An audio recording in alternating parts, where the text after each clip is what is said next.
Hi, everyone. It's great to be here. Was it just me, or did anyone else tear up looking at Kia, the story of Kia? I was like, well, I'm pregnant, so I pretty much cry at everything, and I'll try not to cry during my speech. But I just thought that was so inspiring. I love stories like that. So let's get my deck up here. How's everybody doing? Thought, I've got the after lunch crowd. I'm going to have to wake you guys up. It's funny because I'm here because I love personal finance. And I'll tell you that I was just born this way. I know it's unusual. I usually, a lot of people think about budgeting and their personal finance is kind of like on the same level as like going to the dentist and getting their teeth cleaned.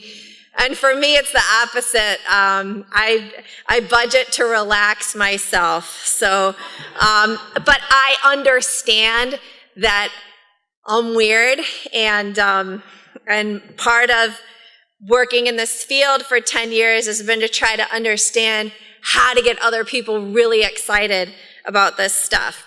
So I won't go too much into my background. I have spent the last 10 years basically trying to help people that are in financial crisis get to a point of stability. At In Charge Education Foundation and our sister company, In Charge Debt Solutions, both nonprofits based here in Orlando on Kirkman, we counsel people. I always say we're the ER for money. We help people that are either in overwhelming credit card debt, foreclosure, or bankruptcy. So 3 of the big sort of money catastrophe buckets. And we help kind of guide people from crisis to, I can sleep at night. As director of education, my job is to provide the educational component that transitions people into that financial stability. I thought when I started this job and I looked around at who was out there and doing this kind of work, especially in media, on TV, best-selling authors, that it would be really great to have a rags to riches story when working in this field. I don't have a rags to riches story to share with you. I have only my story, but my story is more of a cornfields to Magic Kingdom story. So I will share that with you. I am from a very small town in the Midwest. In fact, when I was in elementary school, we had to memorize the population, 4,605. I wish I could say that we were a one-stoplight town, but we didn't even have a stoplight. So, in fact, I remember when they put the stoplight in when I was a teenager. No McDonald's, no movie theater. So you could say maybe I represent the handful of very rural students that show up to college super naive, very unfamiliar with diversity of race, ethnicity, diversity of just people different. My hometown, I swear to you, is like 98% German and Polish. I mean, that's Midwest. That's a Midwestern small town. But I was crazy. I was born crazy. And I decided when I graduated from college, I went to Northwestern grade school 2 hours away from my little town outside of Chicago. And I thought, I'm going to move to New York and I'm going to become a TV producer. And I did that. I won't get into that. But mostly I worked on educational television for the Discovery Channel and different Discovery Health, TLC, different networks owned by Discovery. And I worked on a great series with Bill Nye, the Science Guy, and my series, it won the Emmy for Outstanding Children's Series about 12 years ago, so that was a highlight. After I started a family with my husband, I decided that 7-day-a-week work schedule wasn't really conducive to raising a family, so we moved to Orlando in about 10 years ago. So I have a stepson who is 23 now, but he went to Valencia, got his AA here. I want to thank you guys for the affordable tuition. Being the financial planner that I am, I didn't get a lot of time to save for his college education because I got him when he was 15.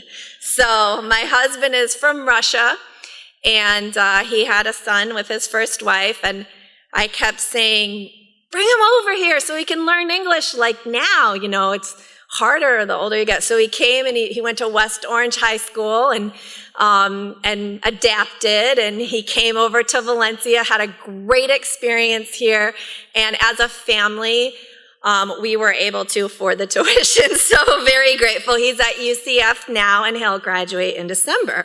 So I also have a 4-year-old little boy and an 11-year-old daughter, and then one on the way. So I am the breadwinner of my family. My husband's a stay-at-home dad. So I understand financial pressures very well, very personally. And I included a picture of me in my Halloween costume, which is a colonial lady, because I'm a huge history buff, and there will be some intersections with history in this presentation. Before we dig in, I want you guys to take a moment to think about yourselves and your financial goals. So typically when we teach financial goals in our workshops and with our clients that have debt issues, we break them down into short-term, medium-term, and long-term. So a short-term goal would be maybe over the next couple of months.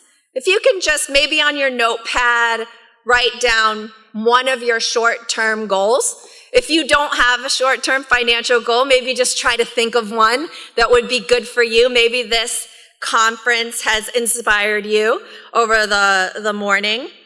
And as you think about that goal, write down one or two things that you think would help you to achieve that goal. Maybe a new habit or behavior that would help you achieve that short-term financial goal. I'll just give you a moment. And I want you to do the same thing with a medium-term financial goal. So that might be within the year, maybe by December 31st or within a 12-month period. What would be nice to achieve financially? And, you know, for everybody, it's different. What is it for you? And then what are some steps that you could take to achieve that medium-term financial goal? And then finally, I want you to think about a longer-term financial goal, maybe 5-year period. What would be nice to get to? You know, maybe it's a down payment, or maybe it's paying off your car, or something else. Again, within 5 years, what would you like to achieve financially? And then can you brainstorm one or two changes you might make, or maybe it's learning about a new topic and improving something in your financial life that would help you achieve that. Financial goals are really the hallmark of a lot of the work that I do with people that are working on, again, achieving financial stability. One of the things that really surprised me when I went to UCF to get my master's, and I'm a working mom. I did my master's at night while working full-time with kids. It was really hard, but I was really determined.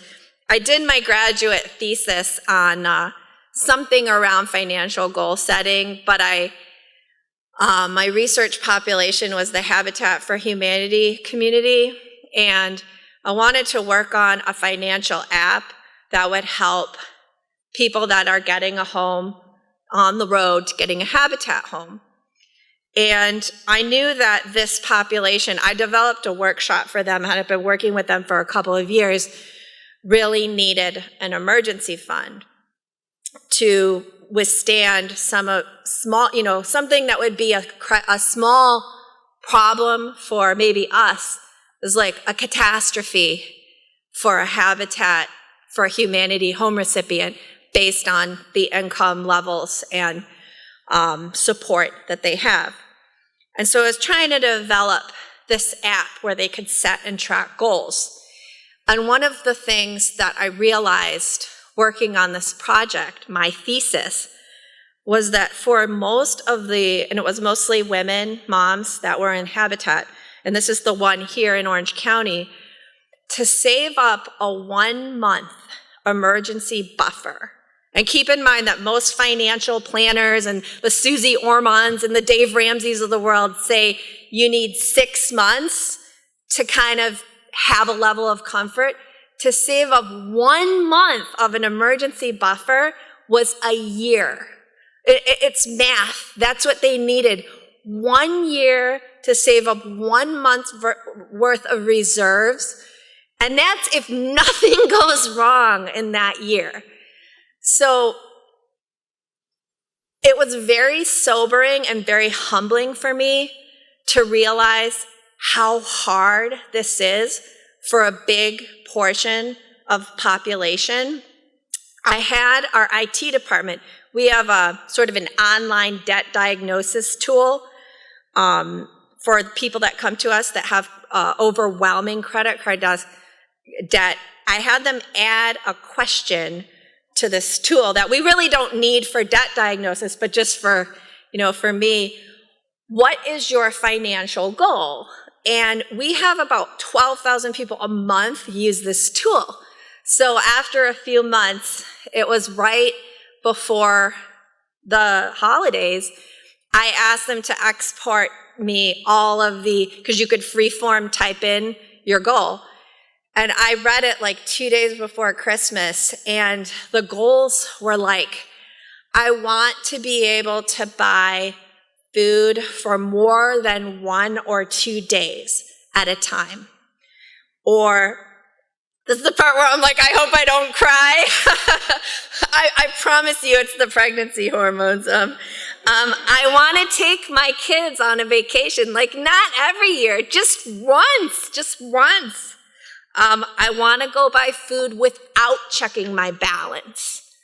I have $10. I'd like to pay off my debt so I can start a family, get married, join the military, start a small business. I love reading what people type in because it really centers me. And I'm not suggesting that everyone in this room, goal is pie in the sky. I want to retire 10 years early. But I think when we think about our most vulnerable students, their financial goals are probably more in line with the Habitat population and the debt distressed people that are coming into my company, where it's very modest, and yet if we can help sort of understand where they are and give them some tools and some empathy, we can help kind of provide a cushion, I guess, or some kind of soft landing place if they need help. So nobody needs to share their goals, but I just wanted to put that into some context. Just briefly, before I get into the meat and potatoes, I just want to share why I'm here and why I've been in this line of work for 10 years now. And some people that have known me a very long time, they're like, oh, you were a TV producer in New York. And I really did have a great time in New York. I got to go, to fancy restaurants and when I was very young, my company would send me to Cannes twice a year to do TV festivals as a TV salesperson, and it was a very exciting and fun life for a small town girl from Wisconsin. But I gotta tell you that I like this career better for a lot of reasons. I'm very passionate about it. And for me, what made the life that I had in New York possible, and even the life that I have here in the shadow of the mouse, as I like to say in Orlando possible, is that I've always had a really good financial foundation. It's not that I was born into a rich family, or anything like that, but that I have always been very good at managing whatever resources I have. I was born that way. Most people aren't. I'm just wired like that. And I get that it's about having some financial stability and control over your resources means that you can go after your dreams. I always say that, your life, a few great opportunities might come down the path, but if you're not ready for them, you can't take advantage of them. So I do this because I believe that having a good management of your resources and help and support is truly what enables dreams to come true. As cheesy as that may sound, we are here in the Disney, as I said, shadow, so I feel like there's this overwhelming narrative from Disney, like, make your dreams come true. Helping your students with this aspect of their life, I believe, is probably one of the most important ways to enable them to achieve their dreams and to seize those opportunities. So I believe that Valencia, as it stands, is part of that right now. What I've learned about your college in the last, my son went here, stepson went here for, I think it was 3 years. He's making his way slowly through college, but he's an immigrant. English isn't his first language, so I said, you know what? As long as you do it, I don't care how long it takes. And he's doing great. But in any case, I've been so impressed with everything that I've even just learned this morning that you guys already have in place. All right, so let's go over. We're kind of doing the who, what, when, where. And some of this you guys already know, or it's been lightly touched on earlier, and some of it will hopefully be new. But we're going to talk about why financial literacy is important, when is the best time to teach it, how, that's my favorite part. I've tried a lot of things in the last 10 years with lots of different people, and then look at some case studies, hopefully get everybody excited. So, why bother? Why bother with financial literacy? Well, I'm sure we've all seen the headlines. 50% of Americans have appreciably no savings, which again turns a problem into a crisis. And I think probably though for an institution like Valencia, the biggest reason to focus on this is probably the most obvious. We want to reduce dropout. Now, this is national data, and I tried to get Valencia's numbers, and I know it's really tough because you have so many people transferring out and then probably lose track, may lose track. I think that Valencia probably, if you do the ultimate graduation rate, and maybe it's 6-7 years, it's probably similar to that 4-year public based on the information I could find. I don't know if Dan's nodding, so I'm feeling pretty good. Might even be a little bit better. I think I found a stat somewhere around the 50% mark, but there was a good 20 to 30% that were transferring out that you know are finishing at UCF or another institution. But at the same time, there's still a lot of room for improvement here. Sometimes it's good when you have a big number to chip away at, more chance to move the needle.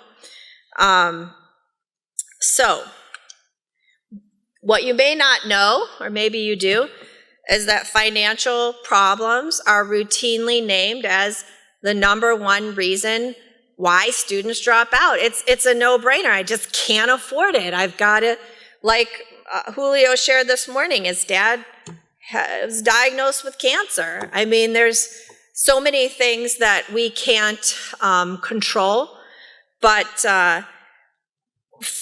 there's areas where we can definitely help. So let's break this down. Some of the research into this issue centers around the fact that students really underestimate the cost of college. And there's a lot of reasons. I think that there's a lot of things that contribute to this. One of the programs that I have been involved with over the last several years is I have this workshop called How to Survive on a Teacher's Salary. And I've gone out to we identified educators at our company as a population that could really use our help. And I've gone out to the Direct Connect to UCF campuses in Cocoa Beach, Ocala, out in Claremont, at UCF, and helped students that are on their way to becoming teachers, so future teachers.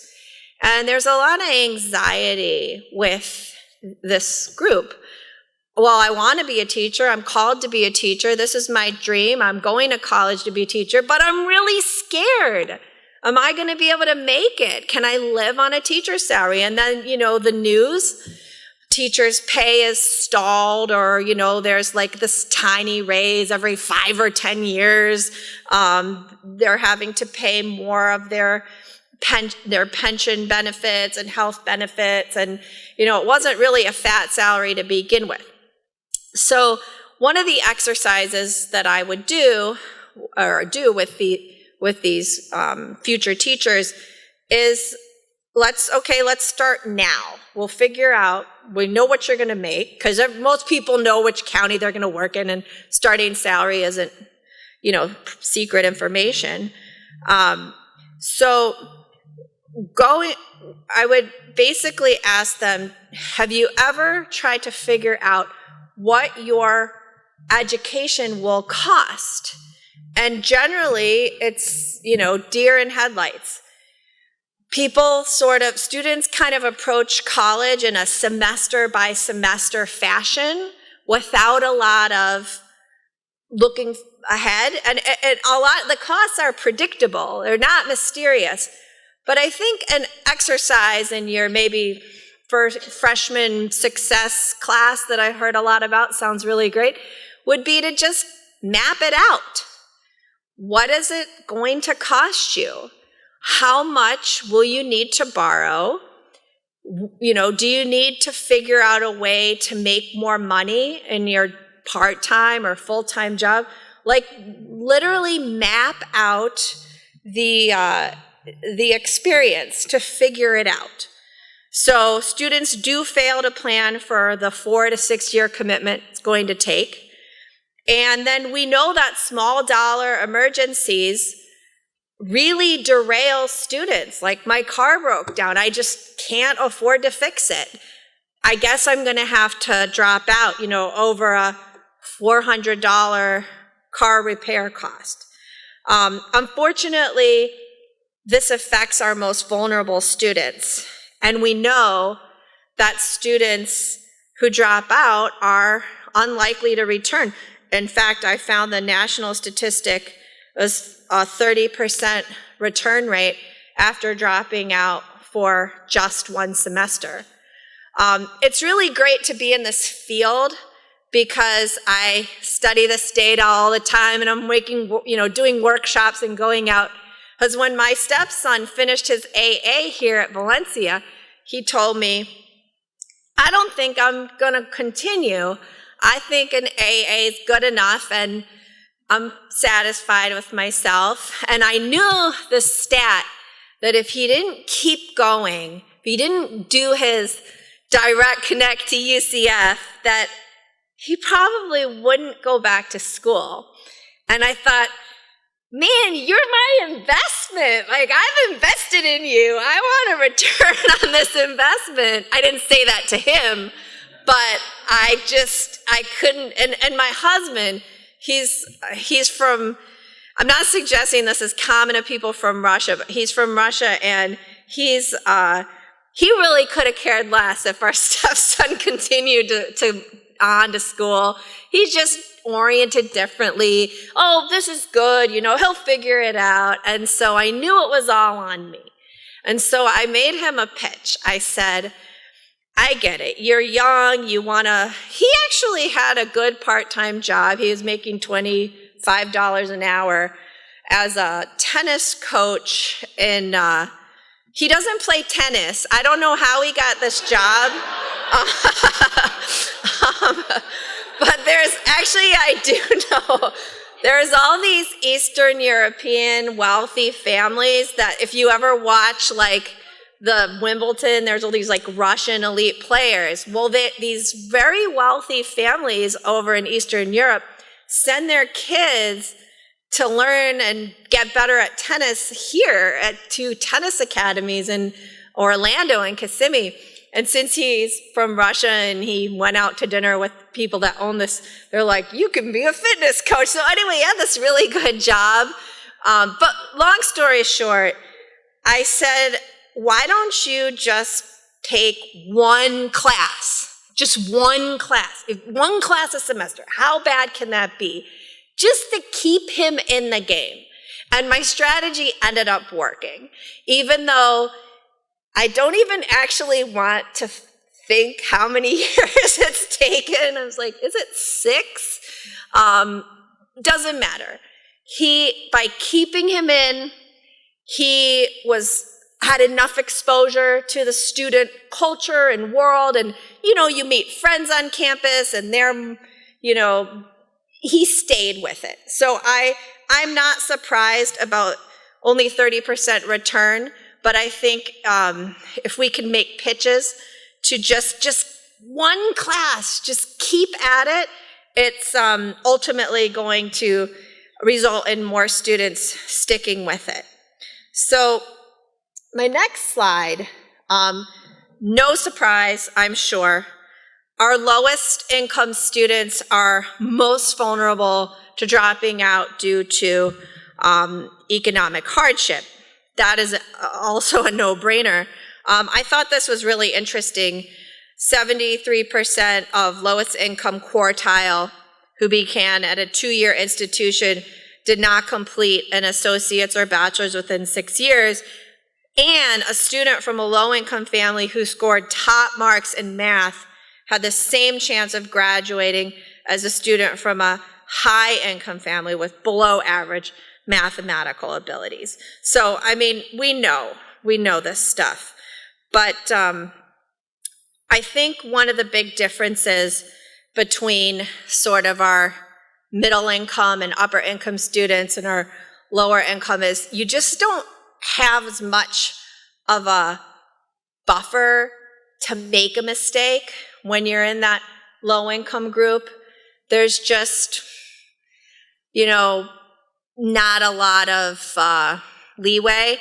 I have a person on my team at work who is a recent grad from FSU, and he is a first-generation college graduate. He's from Paramore. He's African-American. He's had a hard life. I'll just put it at that. I went out to lunch with him just to kind of get to know him a little better and hear about, how'd you do it? You made it. You graduated. Look at you. He's a freelance writer, very talented guy, really interesting. And he told me that he graduated despite himself. So I told this in my breakout session, so sorry to repeat myself, but it's really helpful to hear. He said, I started and I got my student loan money, which was for my tuition and then some cost of living. This is all I had. And a couple weeks into the semester, freshman year, he was actually started at Tallahassee Community College. This concert came up in Miami, and he used his, cost of living money to go to the concert. And then another concert came up in Tennessee, and he just said, I know it was these were stupid decisions, but I never had money. I've never had any money at all. I never had just a few $1,000s sitting in a bank account that I had the freedom to choose what to do with it. And I was dumb. I was 18. And he said, I knew these were bad decisions. I used up my money too fast, didn't know what I was going to do. And then I said, well, what did you do? Obviously you finished. He said, well, I went and I got a job. So excellent choice. But I said, did you ever think about asking, did you ever go to anyone on campus and ask for help? And he said, no way, because I didn't want to be judged. I knew I was doing stupid stuff. And I also didn't think there'd be any kind of help for me anyway. So I just thought it was a really interesting story.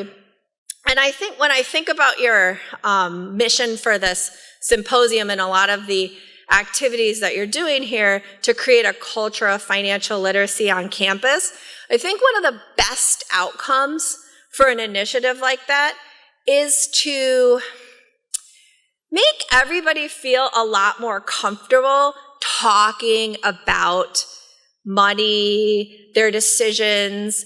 I know in my previous life in New York, nobody really sat around and talked about their budget or money, but because people don't do that. In my company, we're a financial literacy company, we talk, anytime anyone buys, and how much was it? Did you pay a finance charge?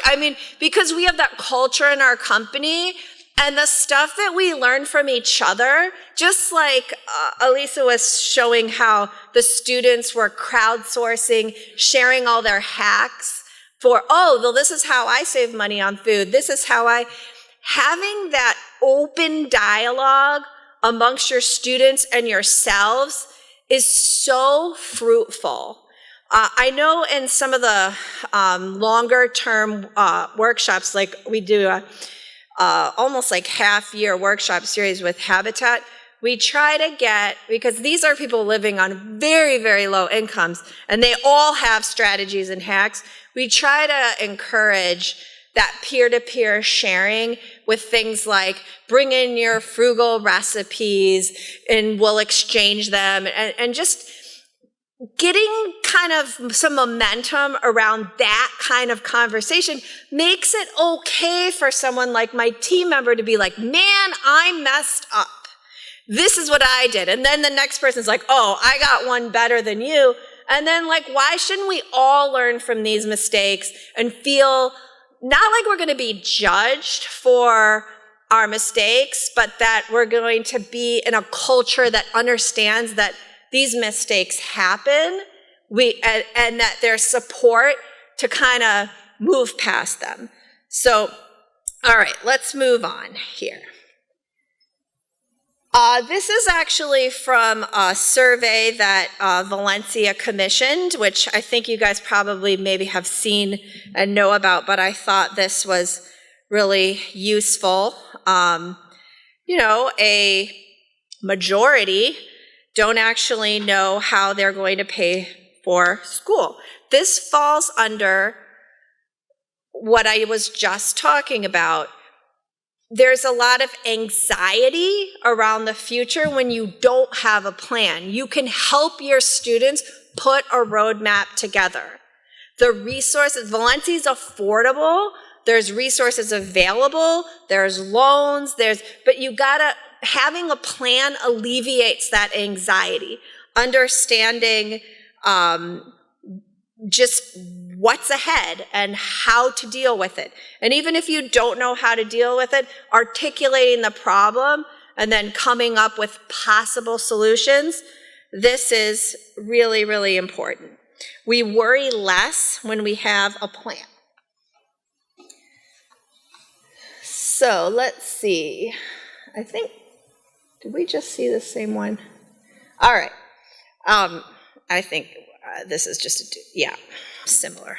We'll move forward. All right. I thought this was really interesting. 45% of students with scarce resources still apply for college. And I don't think that there's anything more optimistic than applying for college. This is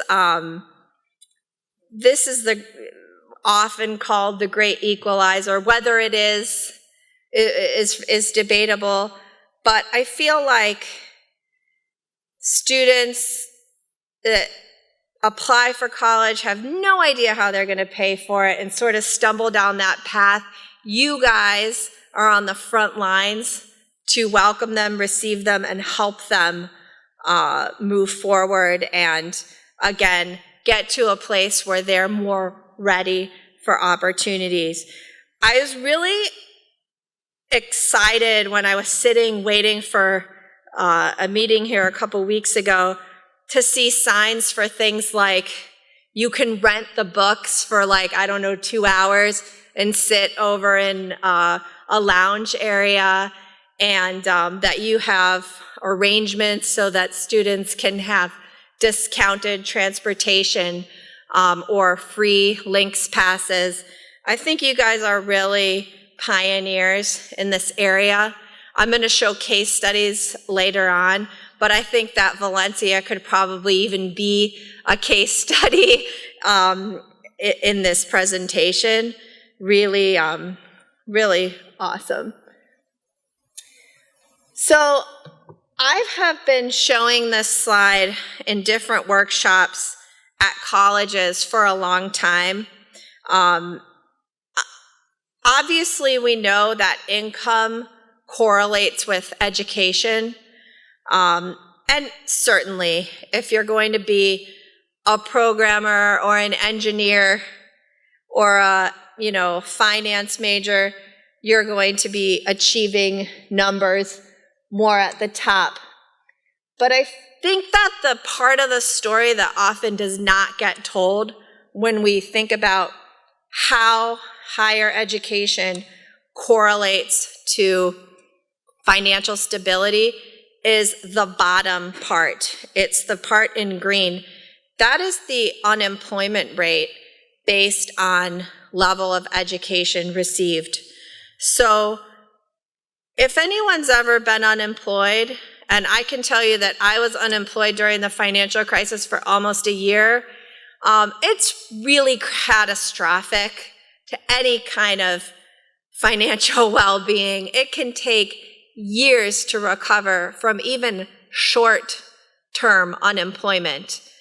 So even if you find that your college degree doesn't maybe get you a 100,000 degree or 100,000 six-figure income, if it can just buffer you against cycles of layoffs, it's phenomenally worth it. I know in the work that I do, and I kind of shared with you our habitat population needing 1 whole year to save up 1 month emergency fund. If you are in the minority that has 3 to 6 month emergency fund, and you blow through that, and then you need to start living off your credit cards, and then maybe you can't make your house payment, and then you go through foreclosure, the cascading effect is really, really bad. There's a lot of data that shows a foreclosure, it takes 10 years to recover financially. So I think it's really important with our students to stress that It's not just about income. It's about having skills that make you just more stable with work. And unfortunately, I think that this situation is going to get even worse. As I'm sure you guys, you read the same news I do. The job market for people with just a high school diploma or even didn't finish high school continues to erode. You see automation all over the place, like at McDonald's, where now you can just push in on a robot or whatever your order, as well as retail. Retail is the biggest employment sector in the United States, and I'd swear a week doesn't go by that another chain doesn't fall to Amazon. This is the sector that our high school grads go and work in. So I think that it's going to be even more important to get that college degree in terms of being able to maintain your employment. All right. So what can we do about some of these issues? I heard that you guys might have a small dollar emergency grant program. That is very cool. Spelman College has a lot of data around theirs. And again, there's probably even a good business reason to give somebody a $300 or a $500 grant to help with maybe fixing their car or a short-term emergency, and keep them as a student. Target your financial literacy efforts to your first-year students. It sounds like you're already doing that, but that is really the best time. I'm going to share with you a little bit later in the case study section. Georgia State has done this amazing work on developing a kind of an algorithm that predicts who is most vulnerable to dropping out, and then they've got some tools to mitigate that. And then, do you guys have a first-generation outreach or club or group? Sort of. There's a lot of schools that focus on first-generation mentoring, peer-to-peer counseling, gatherings. I think that's an area that has shown to prove very successful, especially for students that are not feeling that, I think it was Elisa that said, feeling unwelcome, or maybe like they can't keep up with some of the other students, to have a place to connect with other first-generation students and kind of bond and figure it out together. So there's one other aspect, though, of the dropout problem that I thought was really interesting and worth addressing. And I don't know if you guys ever talk about pre-dropout.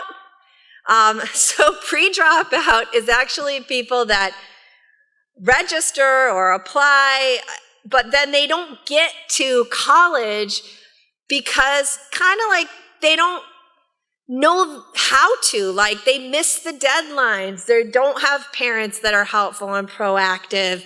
There's a lot to do just to start that can be overwhelming, especially for someone without support, first generation. And again, Georgia State, sort of a leader in this, they developed this app called Pounce, and it kind of just pelts you with messages to keep you on track. The deadline for this is today. Don't forget, to register for your classes. Here's your FAFSA. It's fully automated, and it's helped reduce their pre-dropout rate. And I thought that was really interesting.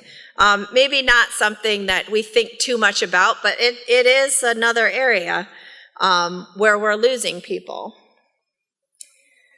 So this, I saw this in another session, but if you haven't seen it, Valencia students are dealing with some pretty big problems.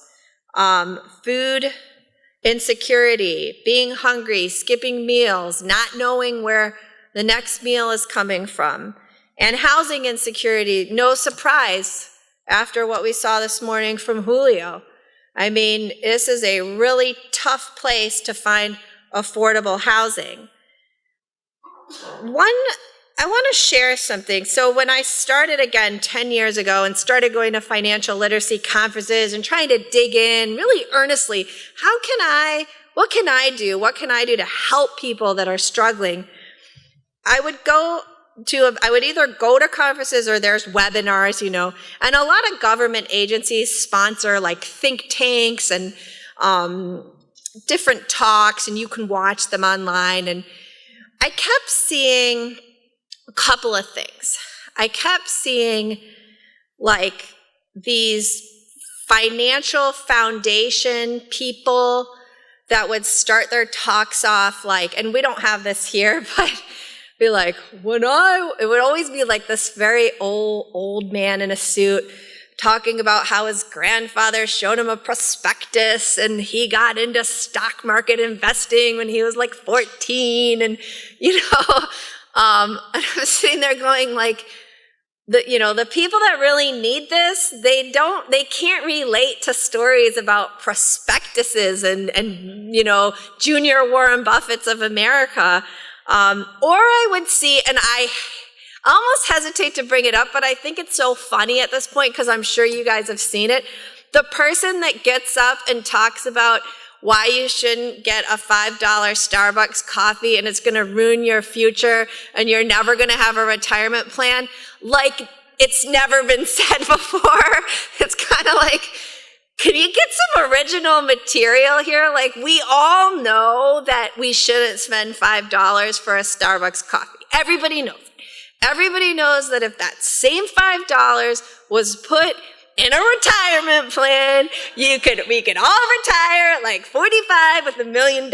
Like, that's usually how the story goes, and there's always a graph that's like, and we're so stupid. So I started thinking about that there's almost like a lot of judgment baked in to these kind of scenarios. Like, well, if you just stop going to Starbucks, or you see it with the iPhones. Why do all these poor people have iPhones? These poor people are so stupid. They shouldn't have an iPhone. If they didn't have an iPhone, they wouldn't be poor. Like, I see that story over and over again. Which brings me to something that I think is super duper important, and it's really related to your students having food insecurity and housing insecurity. Has anybody here heard of the scarcity effect and bandwidth? Probably yes. There's been a lot of studies on this. I put up this sugarcane picture because one I just thought was really interesting, so I'll just share it, and then I'll tell more how it relates here. So researchers administered a cognitive test to a group of sugarcane farmers in India. They tested them twice, just after they had received their income from their annual crop, and then months later when their money was running low. No surprise, they found that the same people performed worse on the test when they were low on income than when they just received their earnings. So bandwidth and scarcity, again, I think about my Habitat people. We do these workshops at night. They've come from like their second job. And Habitat makes them go to financial literacy workshops before they can get their house. So, I mean, it's not really like they want to be at a financial workshop at like 7 o'clock at night after taking their kids to daycare at 6 a.m. and working 2 jobs. But, they have to do it. But they have low bandwidth. They don't have necessarily like the energy and the oomph to really achieve their potential. And I think it's probably the same with Valencia students struggling with the basics. And I think most of us in this room probably recognize that fact, that we're dealing with students that have different sort of bandwidth. But when I think about these money people that talk about the Starbucks coffee and the iPhones, I feel like they're not recognizing the fact that sometimes when you've had a really hard day and you're tired and you just have to make it to tomorrow, like that Starbucks coffee is a moment when you just can feel really good. Like I'm just gonna have some coffee because I'm really tired. This is a small luxury that I have $5 today. So I'm just, I can't think about a month from now. I'm certainly not thinking about my early retirement and what this $5,000 or $5 is compounded over 2 decades. I just want to have a coffee, leave me alone. And the same to some extent with the iPhone.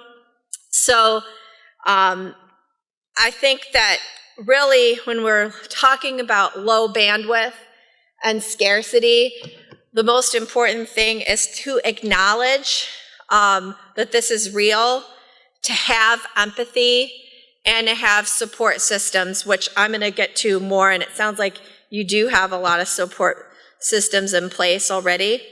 I think it's just really worth acknowledging. We don't need to beat people up about having these kinds of luxuries that seems to be popular nowadays. All right, so let's talk about your financial literacy culture. I'm just summarizing here, but I think that the goals are pretty clear.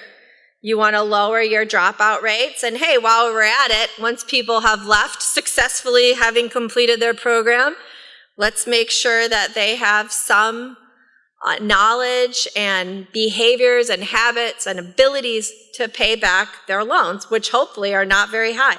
As I learned today, you guys are bucking the trend and decreasing loans here at Valencia, which is great.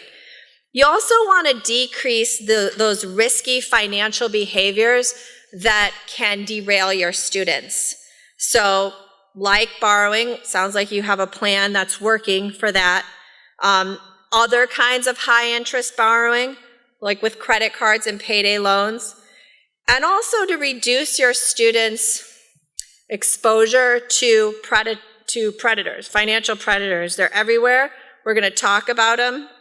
They're preying on your students. Let's get some education into their hands so we can keep more of our students out of predatory situations. And then finally, why not improve the faculty's financial health as well? A great fringe benefit. We know that having a lot of financial stress really impacts a person's work.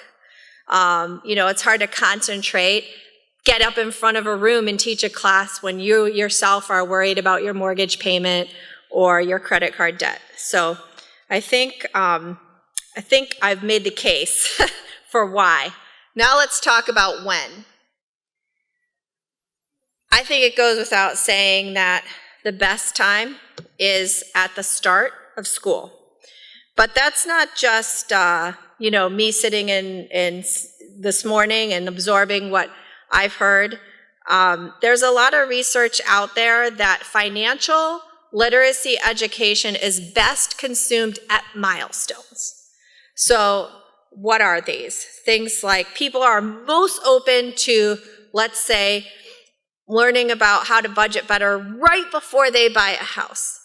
Or they're very interested in learning about retirement right before they retire. There's counseling sessions for learning about Medicare and things like that. It's very hard to get people to be interested and open to financial literacy education outside of milestones. I have tried many sort of general financial literacy initiatives, and they don't really work. But when you pair it with a milestone or something very specific, you can get a really good engagement. So it's kind of like the New Year's effect. Like, have you noticed for yourself that you're very, very interested in setting goals, changing your life, losing weight, paying off your debt like on January 1st. Now, January 1st is no different than any other day of the year, but there's something psychological that happens. It feels like a new beginning. In the same way that starting college is a new beginning. This is a great time, and it sounds like through your student success course, you are tackling this time to help students sort of get more engaged and a better understanding of their personal finance. I cannot stress that the start of college is really the best time to get information into students' hands and have them be receptive to it. There's other times, though, that you guys can tackle. So let me show you. I did talk to some sort of financial literacy gurus on other campuses in preparation for this speech. And believe it or not, tax time is a really good time to offer some workshops or maybe some peer-to-peer opportunities, especially when such a large percent of your student population is working and is going to have to file taxes. Why not have some workshops in place to help with that? Maybe partner with some local tax prep firms. January is great for goal setting. So I don't know, these are just ideas. Trying to get your students involved in sort of goal communities, budgeting challenges, no spend weeks, things like that. People are really, really, really energized to do that kind of stuff in January. Launching the same initiative in like April, it just doesn't work. January, people are ready to go. I know at my company, our phones ring off the hook in January. We're just like gyms. People wake up January 1st and they're like, I gotta pay off my debt, and then they call us. So these are just some ideas. And then graduation or transitioning out, transferring to another institution offers another time when you're going to have a lot of receptivity to this kind of education. So if you have exit counseling or some kind of workshop, seminars, these are the best times to address financial literacy topics. Now, I thought this is also from your survey. During my time at school, I've spoken with the following individuals about my financial struggle. So it looks like you have a fair amount of students that are coming to, different constituencies on campus looking for help. So this is at any time, but the main point is to be ready to offer up whatever resources Valencia has at these moments. So I'll just say that I will call these reactive moments. And then finally, proactive moments. This, again, when I get to my case studies and talk about Georgia State, would be looking into developing possible interventions when you feel like someone could really use help. So that's the when. Now we're going to move to the how, which is my favorite part of the presentation. I have this graphic up because I actually think that this is rocket science. I do not think that this is easy. I think it's really, really hard because when you get down to it, especially if you're dealing with a population that has resource challenges, limited resources at their fingertips, it's very, very hard to, it's like squeeze blood out of a rock, very hard to get people to manage within a very tight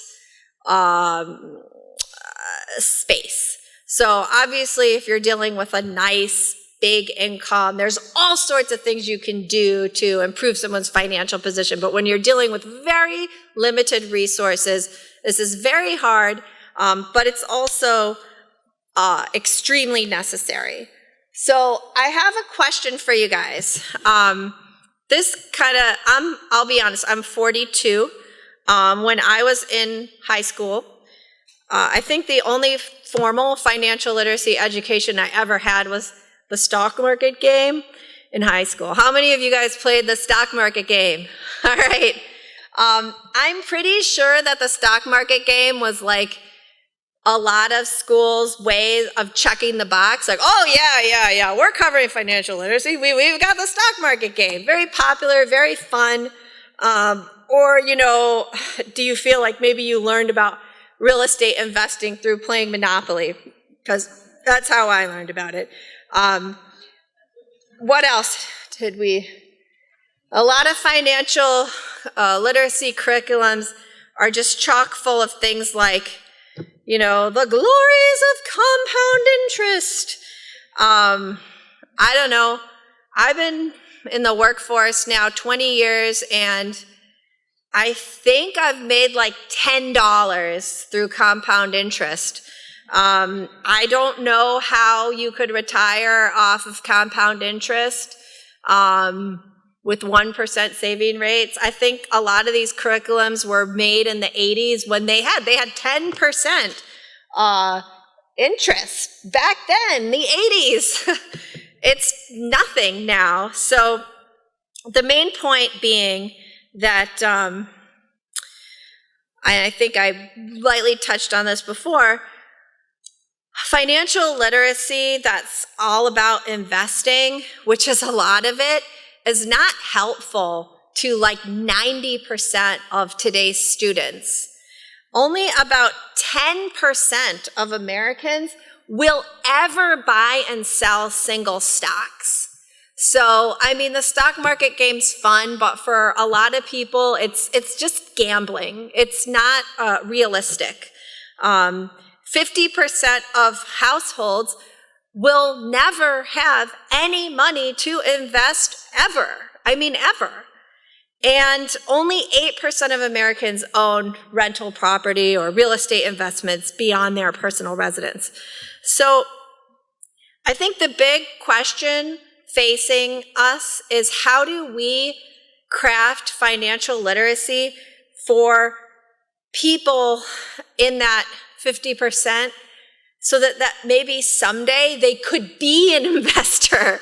The biggest issue is that I always say, when you're not sure what to do, the numbers and the data, and I think that the data really screams what our students need.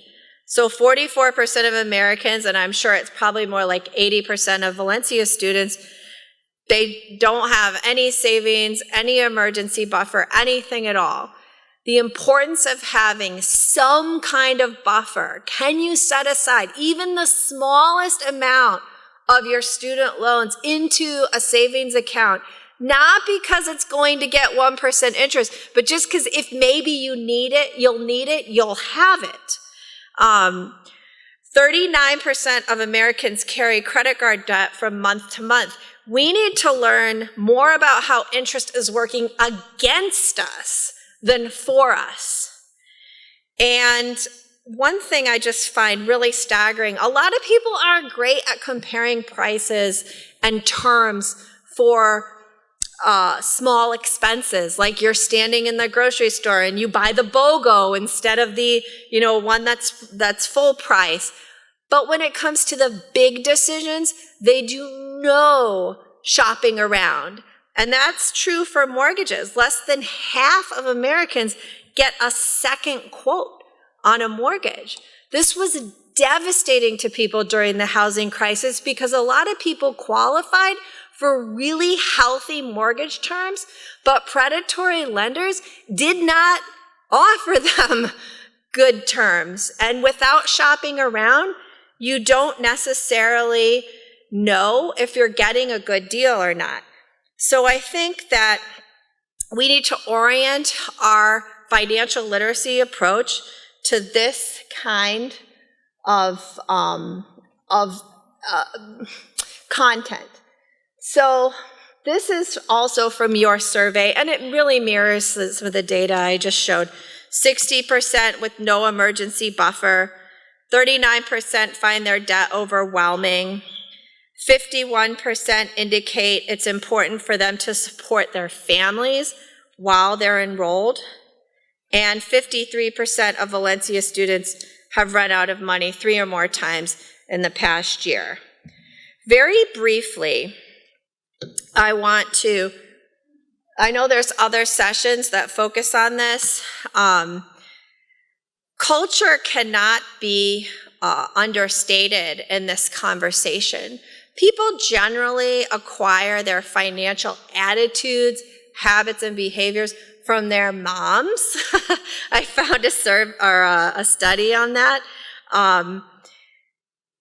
Families can offer a safety net, but families can also be financial predators. I've been out doing workshops with at the different Direct Connect UCF campuses, and it's not that uncommon to hear, yeah, my identity was stolen when I was 17 by my mom, and now my credit's terrible. I don't know what to do. Well, you're not going to sue your mom. Let's just be honest.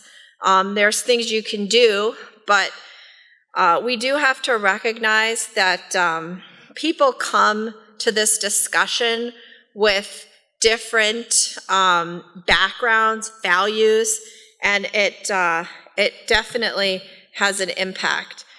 I thought it was really interesting, especially as someone that, went to night school for 4 years while supporting my family, that you have a big portion of your population who are providers. And, that adds a whole extra component of complexity to the discussion. And then, let's see, this one, this just gives more context to, your students are supporting other people. This is a huge deal. So what do they need? Honestly, when I think about my breakout session, I wish I would have suggested doing my breakout session solely on budgeting, because budgeting is the heart and soul of financial wellness. You have to understand what you have. You have to understand how to best, most strategically manage your resources. That is the key to moving from crisis to stability. It might be boring for a lot of people, but it's actually not boring. Budgeting can be really interesting and exciting in a classroom environment, and I've done tons of budgets with college students. They get really into it, and we tend to make it super collaborative and have the students, we go category by category, and they'll be very open. Oh, I'm spending X amount for housing. You are? Why so much? Or wow, how'd you get that deal? Or, oh, I have 6 roommates. And they really get into talking about how they kind of manage each area. And students are very resourceful. And once they start opening up and talking about it, your rest of the students can really learn a lot from their peers. But budgeting is really, really important. One of the problems that I have with the traditional way that budgeting has always been done, and this was part of my thesis project at UCF, is that budgeting is typically discussed as a monthly activity. And one of the things that I think makes a Fitbit so successful is it breaks down the goal to the unit of time of a day. A day is so easy to have a win. I did it. I met my goal today. Tomorrow's another day. I'll do tomorrow. I always thought, could we have a Fitbit for budgeting that could help us moderate our spending in a really short window of time so that and get a feedback loop going so that we could know, every few days, am I on track? How am I doing? And the good news is there's actually a lot of apps that are kind of tackling this right now and really helping people moderate their spending in really short increments so that the feedback loop isn't like, oh, once a month I'll see, a month's a really long time. It's a really long time for a student to see, like, am I on track? Am I falling behind? So I'm going to share some of those apps with you shortly. I'm going to speed things up a little bit. One of the big issues is that I think focusing on budgeting and maybe promoting some of these tech apps and whatnot is really just raising awareness and having financial sort of behaviors and habits more top of mind than like, oh, I got my statement. Oh, crap. How am I going to pay this bill? And then working on medium-term planning and goal setting. So it's really important with your freshmen to really start with the immediate. I know I talked about you've got to come up with the longer-term plan, but initially, let's make this semester a success. Let's make a budget for this semester. How are you going to do it? Not everybody wants to share and spill their guts, but one of the things I think that's happening, and I don't know if you've seen it with your students with social media, is I feel like students are more open to sharing their private, stuff and just letting it all out nowadays than like when I was in college, and we were very private back then. So in a way, it's nice that I found, at least in my workshops, that people are very open once you kind of get going to sharing the details of their personal situation. All right. I think it's really important to give students practical advice. And this is what we do with our debt-distressed clients at In Charge. Tell them, I'm an Aldi's shopper. Who here shops at Aldi's? Aldi's is like the first time in my life buying food that I actually don't really look at the price tags of stuff because I was like, it's at Aldi's. I mean, I can totally afford this. I mean, I think they're cheaper than Walmart, and they have, interesting food, German imports, and it's a great place to shop. Save a lot of money, definitely cheaper than Publix. I think that challenges work really well. Oh, I'm good, thanks. Sometimes I've been involved in groups at work. Oh, thank you. Actually, I could use some water. So, no spend challenges. Let's all try not to eat out for 1 week, 2 weeks, 3 weeks. Exchanging low-cost recipes. Just getting in the spirit of, making this stuff very fun and communal, and setting small goals and trying to achieve them. But what I'm really sort of getting at is that I do think that financial literacy for today, for the, let's say, 90% non-investor class, is really more about behavior than about understanding like financial concepts.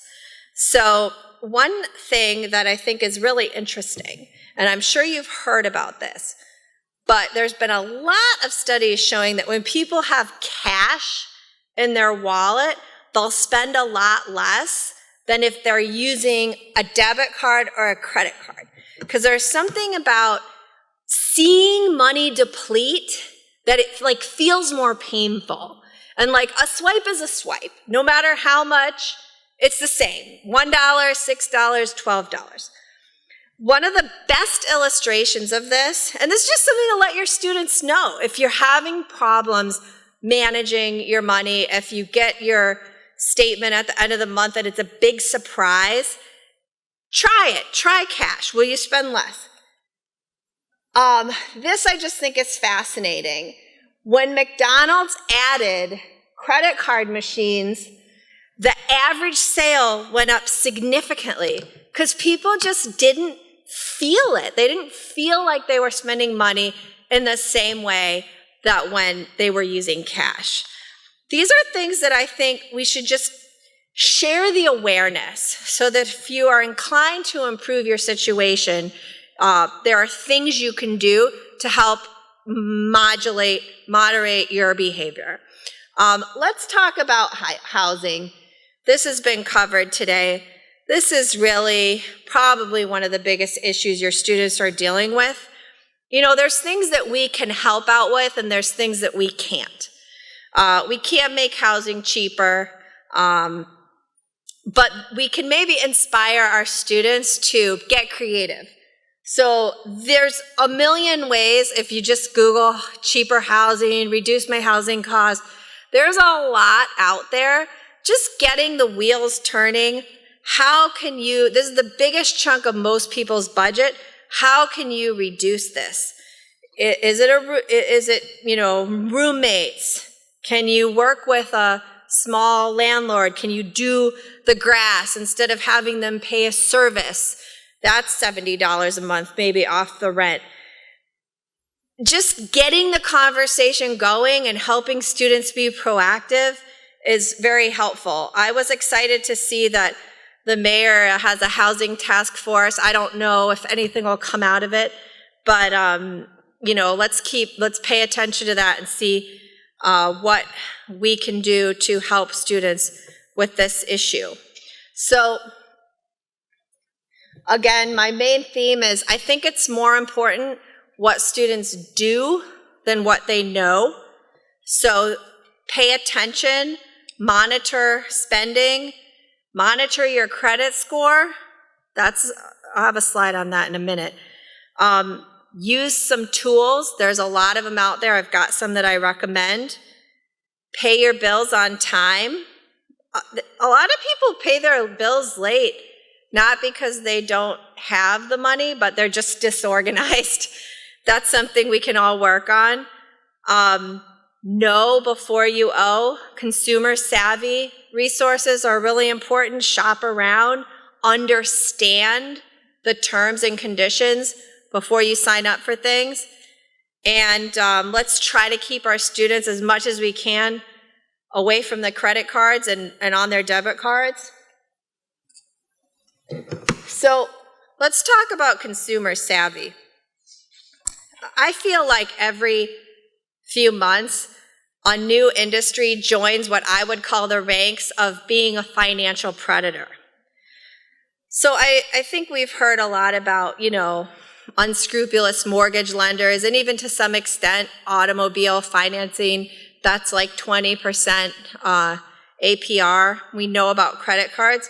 But what about gyms? I mean, how many of your students sign up for introductory, free, or low-cost gym memberships and then find out that it's a 2-year contract and they can't afford it?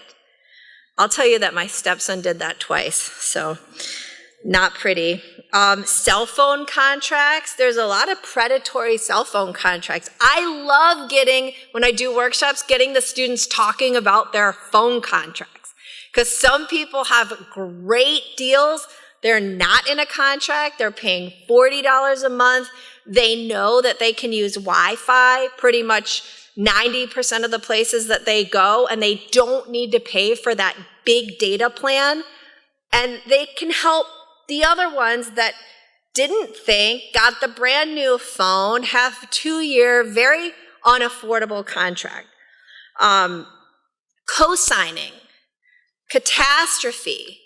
A lot of people co-sign for their friends, their mom, their boyfriend, their girlfriend, and they don't understand that when you co-sign, you are responsible for 100% of the payment when you break up with that boyfriend, or your stepdad loses his job, whatever. Let's try to be really honest about this topic. Don't co-sign. If you can help it, don't co-sign. Don't sign away your future because your friend couldn't qualify for a loan. Not a good idea. Buy now, pay later stuff. I mean, this is chipping away. A lot of the people that call my company, they have everything like rent to own furniture, terrible, buy now, pay later contracts, and then they all kind of come due at the same time, and they're just completely sunk. We need to steer people away from this stuff before it happens. All right. So I told you about my colleague who said he knew he was making terrible decisions going to these concerts, and that he would not have gone for help even if he needed it. He got a job, which is good, because he didn't want to be judged and he didn't think there was any help available. He was probably wrong. I think that you guys are doing a really good job publicizing what supports are available, but there's more to be done in that area, and I'm going to show you in the case study section, so I should move along so we have time for it. Just very briefly, who should offer financial literacy education? All of you, everyone. And the one group that's not on here that I think is really important are peers, students. I think they're great ambassadors for how to survive in college. I don't know if you have any peer programs, but that seems to be working very well at other institutions. So let's move on to tools. Like I said, my dream, my fantasy is a Fitbit for money. What can we find in this area? Who here uses Credit Karma? All right, Credit Karma, awesome. For those of you that don't use it or maybe don't know about it, it's basically free credit monitoring. You do not need to pay for this. They do pelt you with advertisements, so warn your students, don't sign up for the credit cards. What's so awesome about Credit Karma is first, you can get alerts when your score goes up and down, like to the app or to email. But they also have this super cool tool where you can basically, it's a simulator, like, if I do this, what will happen to my credit score? So before you do something, it has your TransUnion credit profile. It will estimate, well, if you don't pay your bill and you're 60 days late, like your score will probably drop by 50 points, that kind of thing. It also diagnoses your credit score and just flat out tells you, like, you got low marks because of late payments, or actually you have a perfect score in payment history, but you're overextended, all of your cards are maxed. And so it takes a lot of the mystery out of credit scores. There's a lot of myths around credit scores, a lot of anxiety around credit scores. This tool, it is really, if you have a student that really wants to improve their credit score, the best thing that you can tell them is there's a lot of people that think like they need 5 years to improve their credit score.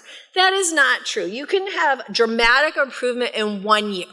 So it doesn't have to be a totally demoralizing thing where, oh, that's never going to happen. It's going to take me years and years. No, you can make appreciable gains in a year. But you got to understand why you're being dinged and then fix those things. Credit Karma will show you what you need to do. Anyone here use Mint?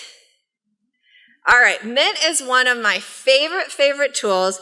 It's an Intuit product. If you've ever used QuickBooks or done TurboTax, big player in the software space. It is also free. You can hook up your checking account, your credit cards, and you can set up a budget, and then it will send you alerts as you go through the month about how you're doing. So if you're over in a category, you'll start getting you're over in entertainment, you're over in food.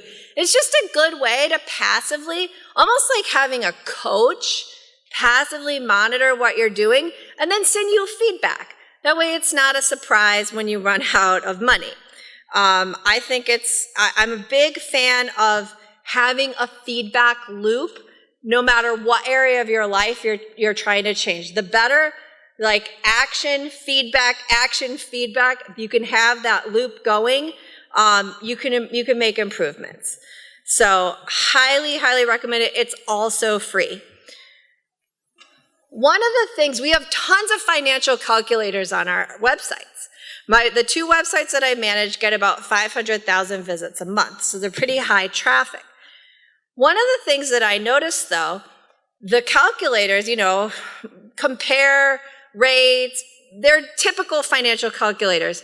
There's no overlap between the people that come and use our calculators and the people that come and use our money help services, which I can just conclude that people who use financial calculators don't need help because they are using tools to make good decisions. I think that financial calculators, you can find them all across the internet, are really helpful. You can model things out. Well, if I borrow this much, this will be the monthly payment, this will be the interest rate. Get your students in the habit of using stuff like this because it really helps make a better decision, compare options, whatnot. All right, I'm going to race through because this is really good stuff. So let's look at some case studies.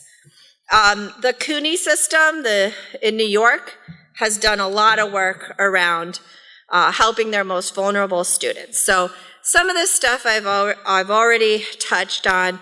Having a high touch point approach, which it sounds like you guys do for some of the most vulnerable students. Career development is actually a big part of this.